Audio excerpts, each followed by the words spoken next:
Exaucez Nungu TV, une plateforme pour votre croissance prophétique et pour l'édification des saints. Retrouvez prédication, évangile, enseignement, croissance prophétique et spirituelle, édification des saints, impact et sanctification, témoignages et miracles. Exaucez Nungu TV, la chaîne qui vous procure la vie. Bienvenue chers internautes sur la chaîne Exaucez Nungu TV, la chaîne 100% prophétique pour laquelle vous êtes nombreux à nous suivre. Nous vous remercions, chaque personne qui avait suivi la première émission, soyez bénis. Alors, pour ceux qui ont suivi la première émission et qui n'ont pas encore appuyé sur le pouce bleu pour dire j'aime, aimez cette page pour suivre toutes nos émissions que nous allons encore ajouter au fur et à mesure. Alors, aujourd'hui, je suis avec le prophète Exaucé Guigui Nungu à nouveau pour cette émission, pendant laquelle nous allons parler d'un sujet assez spécial. Alors, bonjour prophète Exaucé. Bonjour Kétia. Bonjour prophète. Bonjour Eddie Pépé. Alors, Bonjour, je suis avec mon collègue Eddie Pépé aujourd'hui. Nous allons poser la question sur quelle est la différence entre le prophète de l'Ancienne Alliance et le prophète de la Nouvelle Alliance. Alors, nous allons un peu redéfinir certaines bases. L'Ancienne Alliance, de quoi est-ce qu'on parle exactement? Est-ce qu'on parle de l'Ancien Testament? Est-ce qu'on parle de l'alliance que Dieu a fait avec le peuple d'Israël? De quoi est-ce qu'on parle exactement, prophète Exaucé? Que Dieu soit béni. Voilà, donc notre thème c'est la différence entre le ministère prophétique dans l'Ancienne Alliance et dans la Nouvelle. Voilà. Déjà, la première question c'est pour faire la différence déjà entre l'Ancienne et la Nouvelle Alliance, ou si l'Ancienne Alliance était l'Ancien Testament.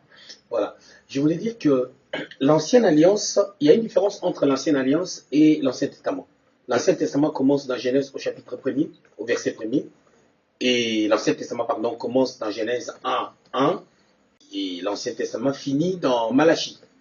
Voilà, dans Malachie. Mais par contre, l'Ancienne Alliance commence dans le livre d'Exode au chapitre 19, quand Dieu fait l'alliance avec son peuple, avec Israël.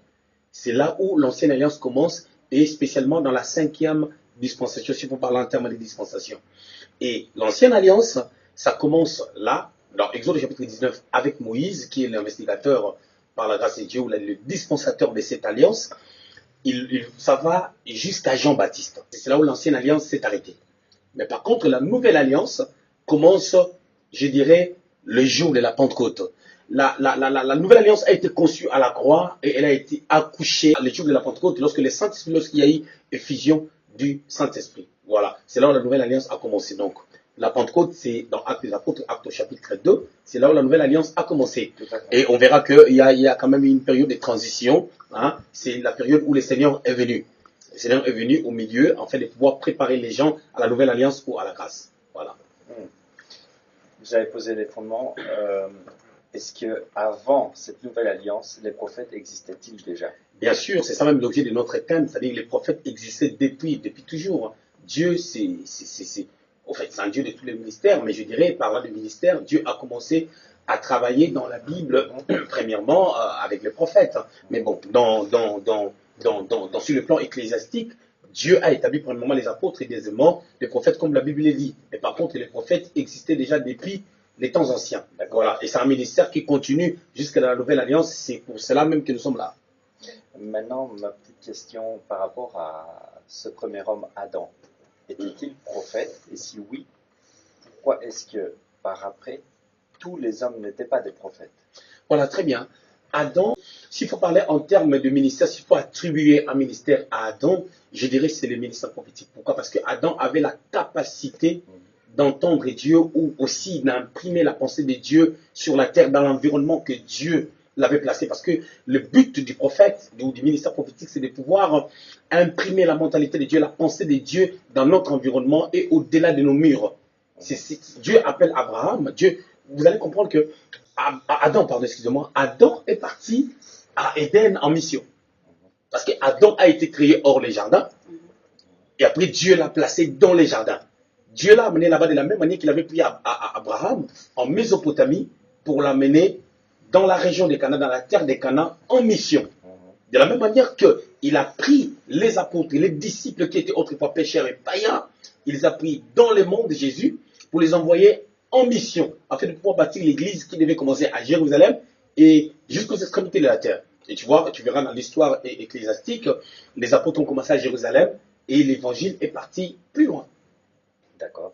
Voilà. Donc, si on peut attribuer un ministère à Adam, on dira qu'il était un prophète de Dieu parce qu'il avait la capacité non pas seulement d'accomplir la mission que Dieu lui avait donnée, mais aussi la capacité d'écouter Dieu. Même lorsqu'il a péché, même lorsqu'il s'est égaré, il a gardé cette capacité, cette écoute, parce que Dieu est venu lui poser la question, Adam, où es-tu? Il a conversé avec le Seigneur, il avait une écoute assez particulière de Dieu. Donc, ok, partons du fait qu'Adam était prophète. Qu'est-ce qui a fait que dans la suite des temps, au jour d'aujourd'hui, nous voyons que tout le monde n'est plus prophète? Comme Adam, or, étant le père et le premier homme, nous devrions tous être. Je ne pense pas que on peut aller dans ce sens-là pour dire que comme Adam était prophète, selon ce que je suis en train de dire, et que tout le monde devait être, après tout le monde dans le monde devait être prophète. Non, ça sera un peu de la cacophonie. Parce que Jésus était Dieu. Jésus était Dieu, le Fils de Dieu, l'empreinte de la personne de Dieu. Il est venu, en lui, il y avait les 5 ministères, mais personne ne possède les 5 ministères.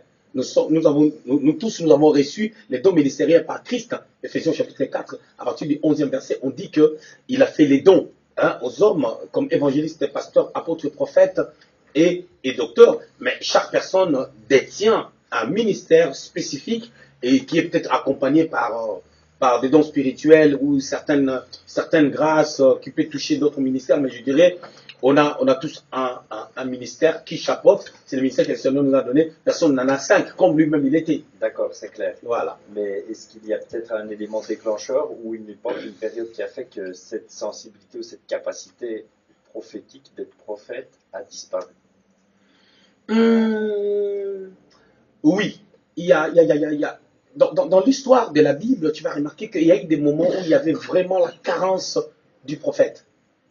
C'est comme au temps de Samuel, au temps d'Élie les sacrificateurs, lorsque Élie, vous savez, déjà, dans l'histoire de la Bible, lorsque Dieu n'avait pas de prophète, il avait, dans le désert, vous allez remarquer que Dieu suscite un autre ministère. Là, je parle de l'Ancien Testament et de l'Ancienne Alliance. Dieu suscite un mouvement, Dieu suscite les sacerdoces. Dieu appelle Moïse, il dit à Moïse, je te donnerai la place de Dieu. Je te donnerai la place de Dieu et Aaron sera ton prophète pour un temps. Mais quand ils sont arrivés dans le désert, il dit à Moïse, qui avait la place de Dieu, de prendre Aaron, de le mettre comme sacrificateur, de le consacrer.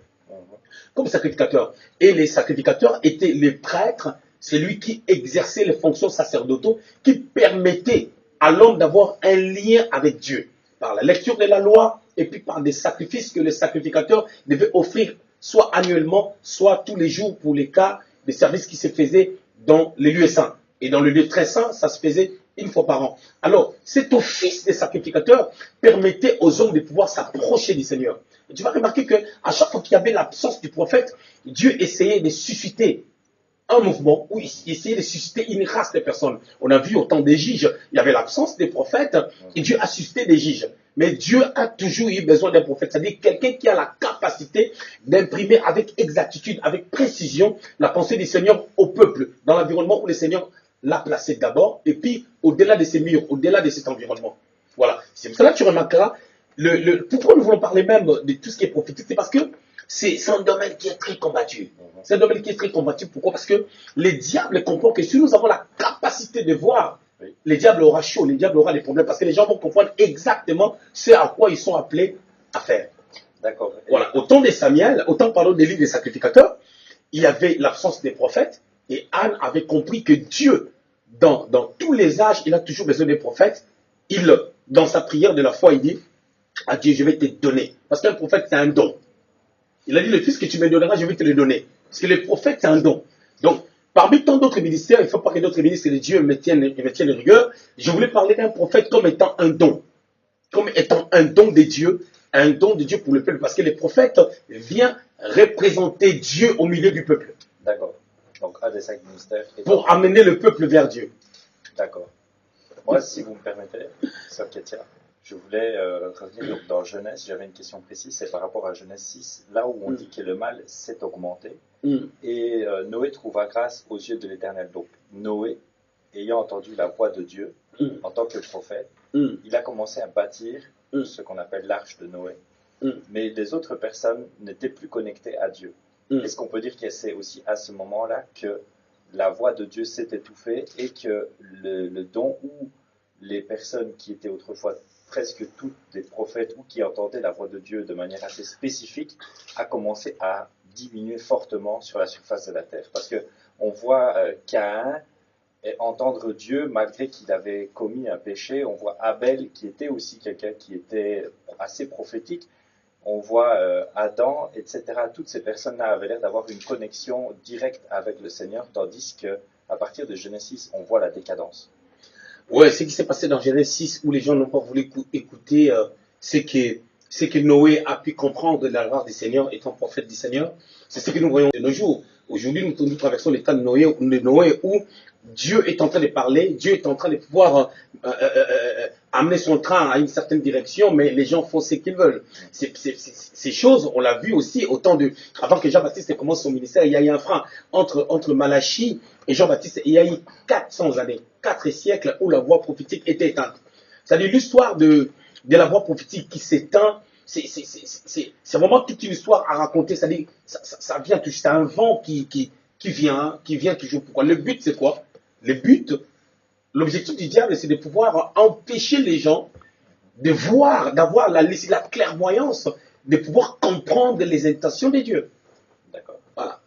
Alors, si on parle maintenant de l'ancienne alliance et de la nouvelle alliance, Hum. est-ce qu'il y a une différence entre les prophètes de l'ancienne alliance et de la nouvelle alliance? Est-ce qu'il y a une catégorie de prophètes? Est-ce que cette catégorie de l'ancienne alliance existe-t-elle encore dans la nouvelle alliance dans laquelle nous pouvons nous trouver? Quelle est cette différence? Très bien. Déjà, la question, c'est d'abord, mais c'est même la base de notre émission. Tout à fait. Je dirais, il y a une différence, il y a une nette différence entre les agissements des prophètes dans l'ancienne alliance et dans la nouvelle alliance. Ça, c'est déjà quelque chose que nous devons déjà retenir. Et je vais expliquer c'est quoi la différence. Dans l'ancienne alliance, si nous lisons Hébreux au chapitre 1er, à partir du premier verset, la Bible dit, Dieu, après avoir nous parlé de plusieurs manières, à plusieurs reprises par des prophètes, et maintenant il nous parle par les fils. Dans l'ancienne alliance, le prophète prenait la place de Dieu. Tout tournait tout autour des prophètes. Pour écouter Dieu, il faut aller vers les prophètes.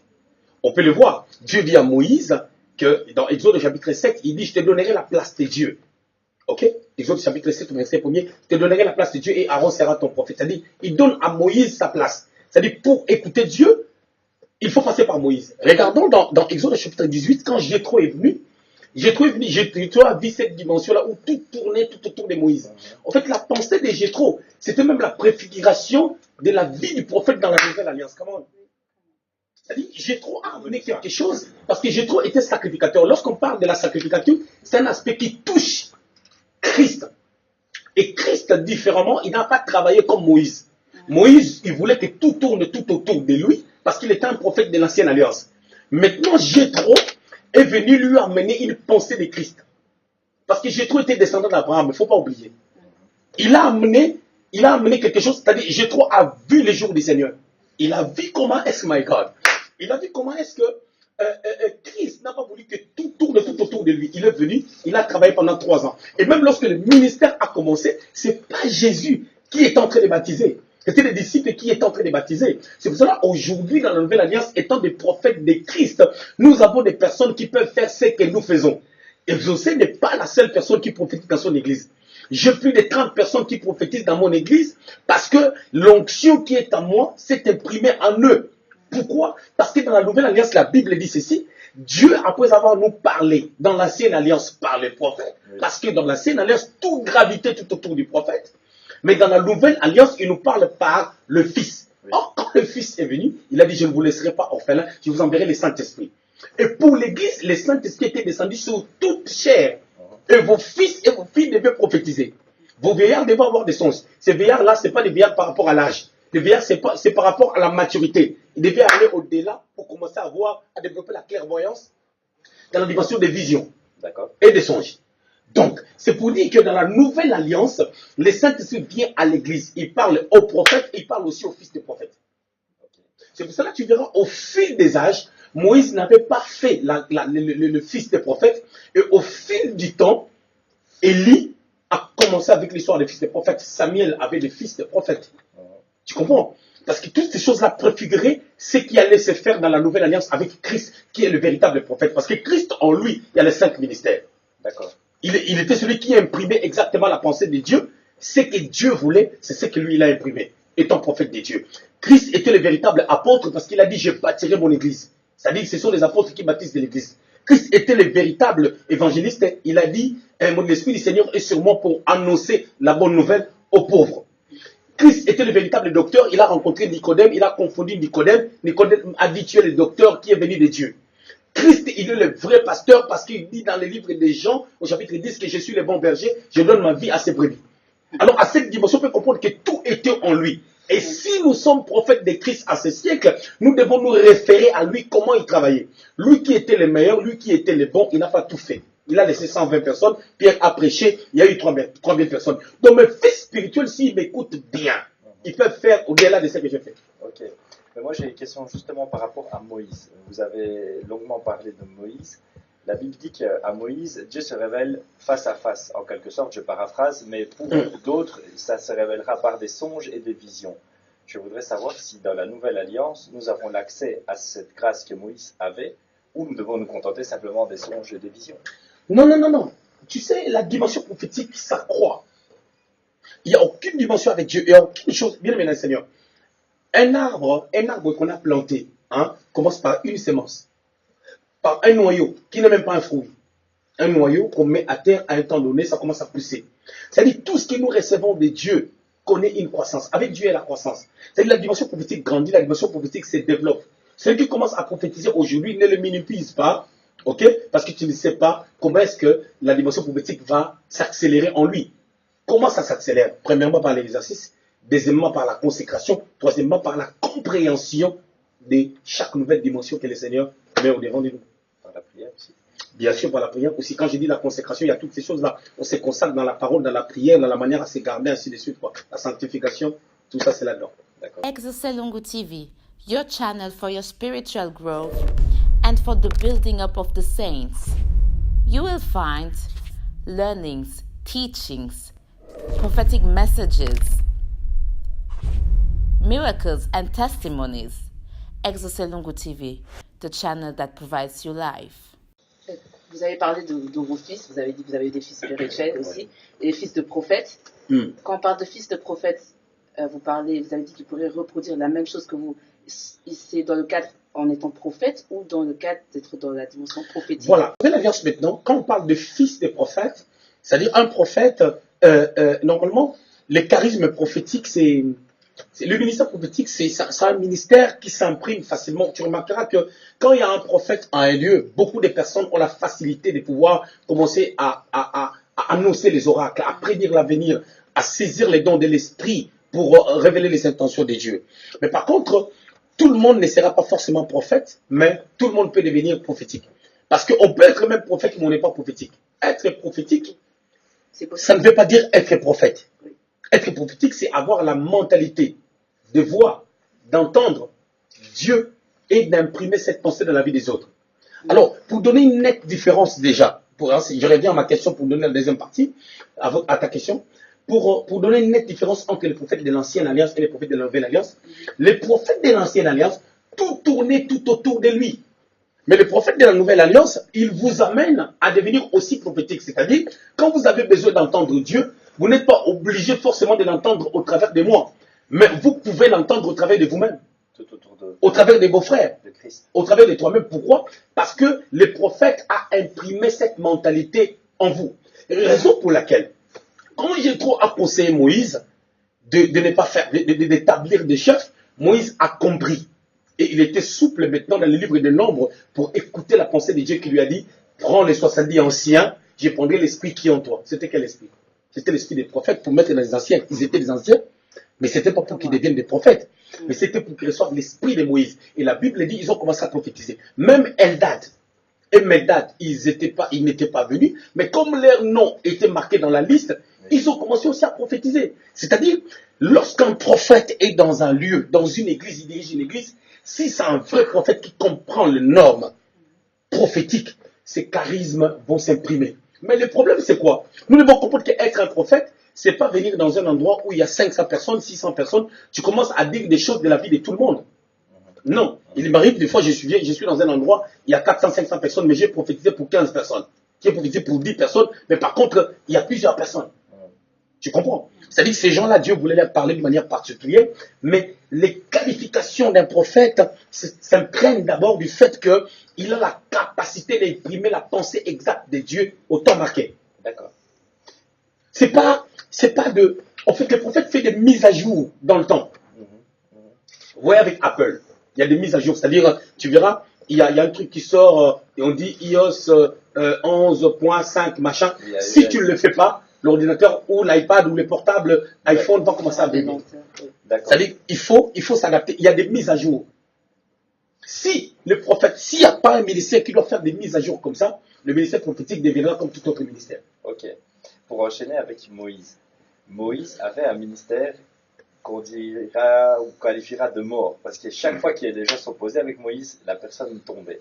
Mais quand on voit par exemple les prophètes tels que Élie ou Élisée, ils avaient plutôt un ministère de résurrection comme Christ. Qu'est-ce qu'on pourrait dire là-dessus? Oh, je pense pas trop parce que l'histoire de Moïse, c'était même pas l'affaire de Moïse parce qu'à plusieurs reprises, on a vu Moïse demander pardon à Dieu pour que les gens ne meurent pas. Au temps d'Élie, les prophètes des Baals, c'était des hommes comme nous, Dieu pouvait les sauver, mais ils sont morts aussi au temps d'Élie. Mais les problèmes de Moïse et les autres, c'était un temps, c'était une dispensation. C'est-à-dire, c'était à ce temps-là, c'était la loi, et la loi, c'était œil pour œil, dent pour dent, en d'autres termes. C'est-à-dire, les gens sont jugés selon les actes. Si tu poses un acte qui mérite une punition quelconque, tu vas payer par rapport à ce que tu as fait. Et si ça s'est lié à la mort selon la loi que Dieu avait donnée, c'est ce qui va se passer. Mais au temps d'Élie, on a vu aussi les gens mourir. On a vu Élisée, les enfants étaient morts. Ces enfants-là étaient des innocents. Et inconscients même, c'était des enfants. La Bible dit bien que c'était des enfants. Quand ils retournaient, ces enfants se sont moqués de lui pour dire chauve, monte, chauve, monte. Mais Élisée les a maudits. Est-ce qu'on peut dire par là que le prophète de l'Ancien Temps était plus dangereux que celui du Nouveau Testament? Je ne vais pas aller beaucoup plus dans ce sens-là, parce que nous devons quand même garder le côté scripturaire. Je ne vais pas aller dans ce sens-là, mais je dirais que c'était un problème des temps. C'était un problème des temps et des dispensations. Tout à l'heure, là, je tentais de parler même de mise à jour. En parlant de mise à jour, je parle déjà des problèmes des temps. Ouais. C'est-à-dire qu'ils ont vécu leur ministère selon les temps que Dieu avait marqués. La grâce n'était pas là. La grâce n'était pas encore là, c'était le temps de la loi et les prophètes. Tout à fait. Alors, maintenant, ma question serait plutôt de savoir à quel moment est-ce qu'il faut consulter un prophète? Parce que dans l'Ancien Testament, le prophète était consulté pour des questionnements sur le peuple, sur une nation. Maintenant, dans la Nouvelle Alliance, quand est-ce qu'il faut consulter un prophète? Quel est son rôle dans la consultation des prophètes? Est-ce qu'on le consulte pour ce qui est de l'Église? Est-ce qu'on doit le consulter parce qu'on est dans une Église avec tel prophète? C'est genre, moi, si je ne suis pas dans votre Église, je peux vous consulter. Quelle est la relation maintenant qu'on doit avoir avant de consulter un prophète? Voilà, nous devons comprendre que les normes du ministère prophétique dans la Nouvelle Alliance changent un peu. Premièrement, c'est ce que j'avais dit. C'est-à-dire, le prophète dans la Nouvelle Alliance prépare un peuple. C'est-à-dire, il prépare un peuple prophétique. Il ne cherche pas que tout tourne tout autour de lui, comme au temps de la loi, qu'il ne reste pas les seuls prophètes. Qui ne reste pas la seule personne qui a la mentalité prophétique. Mais il essaye d'amener un peuple, à relever un peuple prophétique, un peuple qui a la capacité d'imprimer aussi le cœur de Dieu dans son environnement, comme lui-même le prophète. Mais par contre, en ce qui concerne la consultation des prophètes, vous devez comprendre que sur le plan ecclésiastique, il y a l'ordre à respecter. Il y a l'ordre à respecter. Premièrement, la Bible dit n'abandonnez pas vos assemblées.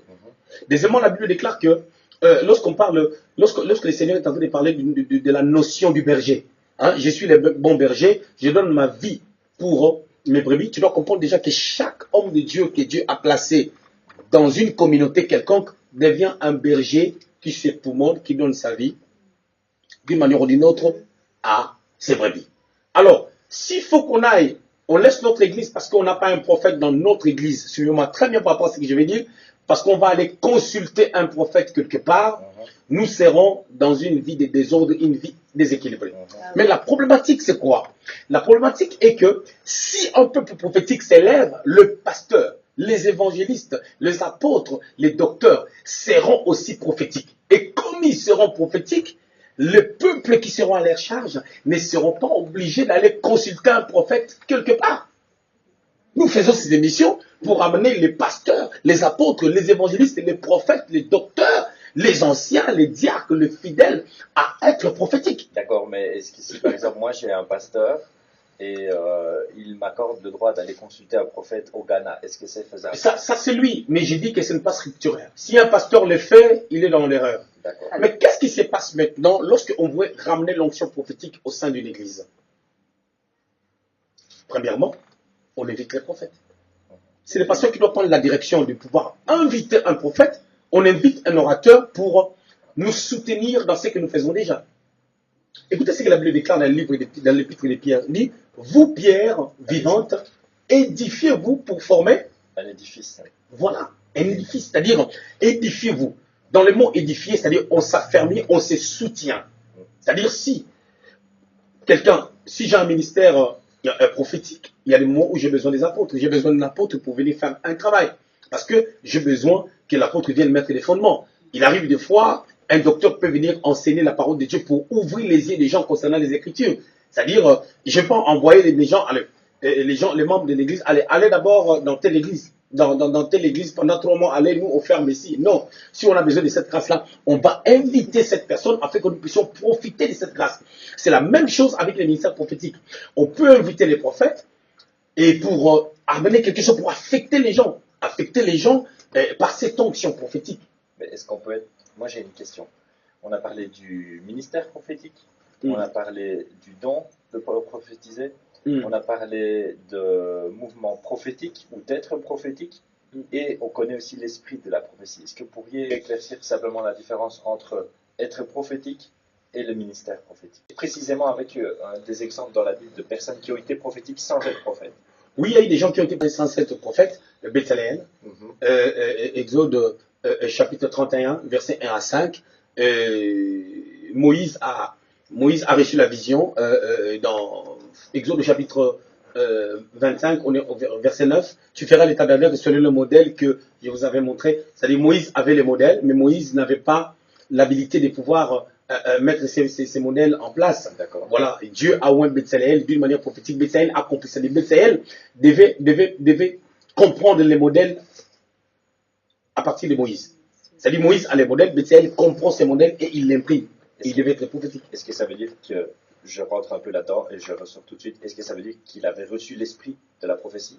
Pour être prophétique, faut-il recevoir l'esprit de la prophétie? Pour être prophétique, il faut pouvoir opérer à une certaine dimension, c'est-à-dire il faut recevoir l'esprit prophétique. Merci. Parce que on a vu ça avec Moïse, que Dieu lui dit d'appeler les anciens et de pouvoir Dieu devait prendre l'esprit qui est en lui, afin de les placer en eux, pour que ces gens-là deviennent prophétiques, afin de pouvoir aider les peuples à arriver jusqu'à Cana. Parce que l'objectif, c'est d'amener le peuple vers Cana. Aujourd'hui, ce n'est plus Cana. Aujourd'hui, c'est le Seigneur revient bientôt. Nous devons amener les gens vers la rencontre du Seigneur. C'est tout ce que je voulais savoir. Très bien. Merci. Alors, moi, je voulais demander, est-ce qu'on peut encore parler des prophètes des nations en ce temps maintenant? Très bien, on peut encore parler des prophètes des nations en ces temps. Parce que le prophète, dans sa dimension des choses, doit toujours être un prophète des nations. C'est-à-dire, tout à l'heure, au début de l'émission, quand tu avais commencé à me poser des questions, j'avais commencé à introduire en disant que dans le ministère prophétique, j'avais dit, Dieu nous envoie en mission dans notre environnement et au-delà de nos murs, au-delà de notre environnement. Je vais prendre l'exemple de deux prophètes dans la Bible. Dans Actes des Apôtres, chapitre 11, on parle d'Agabus. Oui. On dit, il est venu de la Judée, il a annoncé la famine. Quelle est ça? Et je peux vous faire lire ça même. Ensemble. On va lire la parole de Dieu. On va lire la parole de Dieu. On va voir ce que la Bible dit. Actes des Apôtres, chapitre 11. Regardez ce que la Bible dit. Actes des Apôtres, chapitre 11, verset 28. La Bible dit, l'un d'eux, nommé Agabus, s'éleva et annonça par l'Esprit qu'il y aurait une grande famine sur toute la terre. Elle arriva en effet sous Claude. Donc, le prophète annonce quelque chose qui va au-delà de ces murs. Il n'annonce pas la famine, sa contrée en Judée, non.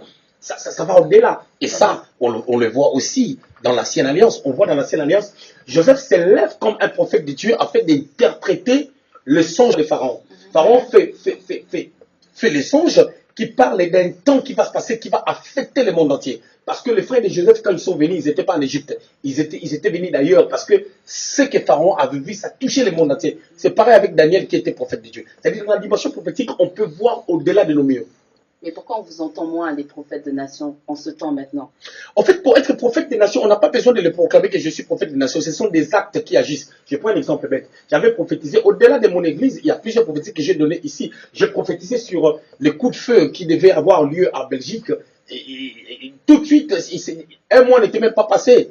il y a eu des coups de feu. J'avais donné une précision que ça sera dans le train, ça sera à l'aéroport. J'avais donné la prophétie, ça s'est accompli. J'avais prophétisé sur des coups de feu à Paris, ça s'est accompli. J'avais prophétisé ici sur le football au Luxembourg qui va prendre de l'ampleur. Lorsqu'on parle de football, on n'est pas en train de parler forcément de la nation. Ça touche la FIFA, ça touche d'autres extrémités. Et on a vu même un représentant de football quitter notre pays pour venir jusqu'au Luxembourg pour authentifier que le football est en train de prendre de l'ampleur. Je l'avais annoncé ici. C'est ça le ministère prophétique, ça va au-delà. Si je quitte ici, je pars à Londres ou en Amérique, je ne connais pas leur vie de là-bas, mais l'esprit m'amène à pouvoir prophétiser. Mais si le prophète reste local, il ne saura pas prophétiser dans d'autres régions. Prophète, vous avez parlé de Joseph. C'est très bien. Le frère Joseph était-il prophète, sachant qu'il avait uniquement en fait le don de discernement? Il voyait les songes et les visions, il savait les interpréter, mais est-ce qu'il était prophète? Pourquoi je peux parler de Joseph comme étant un prophète de Dieu? Je parle de Joseph comme étant un prophète de Dieu parce qu'il avait la capacité de pouvoir déjà pendant 14 années maintenir une nation en équilibre par rapport à ce qu'il a compris et il a saisi de la part de Dieu. Ses capacités, en fait, ce qu'il a pu mettre en exergue, ça devait être des choses qu'il devait apprendre à l'université. Mais l'université, il n'est pas parti là-bas. Et Dieu lui a enseigné comment faire des approvisionnements, comment mettre l'équilibre, parce qu'il y avait 7 ans d'abondance, 7 ans de famine. Mettre l'équilibre. La deuxième des choses, il devait atteindre un niveau où de transcender les capacités des pharaons qui étaient occultistes pour être au-dessus de la nation. Parce que c'est lui qui commençait à diriger. Et vous remarquerez, au temps de la Bible, les prophètes régnaient les rois. Alors, je vais ressauter sur la question précédente en vous disant, vous avez dit qu'ils avaient une certaine place, les prophètes des nations. Ils étaient auprès des rois, ils régnaient carrément les rois. C'était eux qui mettaient cette onction sur les rois.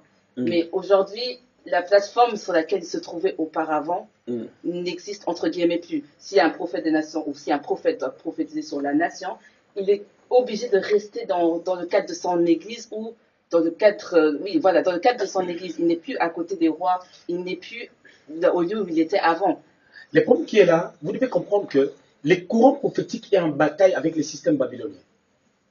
Ça n'a pas commencé aujourd'hui, depuis les temps Je vais anciens. expliquer le système babylonien. Qu'est-ce que vous voulez Le dire par système là? babylonien, quand je parle du système babylonien, je suis en train de parler de tout ce qui est puissance de l'ennemi. En fait, quand on parle de Babylone, on ne parle pas d'une nation, on est en train de parler de tout un système démoniaque établi avec un plan systématique pour pouvoir contrecarrer les plans divins. D'accord. C'est-à-dire, déjà par là, nous voyons déjà que on ne va pas rentrer dans cette histoire-là pour dire que Babylone a été bâtie par Nimrod, ainsi de suite et tout, et que si on rentre dans Daniel au chapitre 2, nous voyons tous les royaumes qui ont été cités, c'est la descendance de Babylone. Et nous voyons la rencontre de Jésus, quand Jésus était né, quelle était l'attitude d'Hérode, qui était un représentant de la Babylone. Et aujourd'hui, toute puissance qui s'oppose à Dieu est un esprit babylonien. C'est-à-dire, nous avons déjà cette confrontation. Et nous, les prophètes, nous, le peuple de Dieu, nous, l'Église, nous devons être un peuple prophétique, c'est-à-dire par la maturité, par la qualité de nos enseignements, par la qualité de notre vie, nous pouvons atteindre les niveaux de pouvoir rencontrer le roi.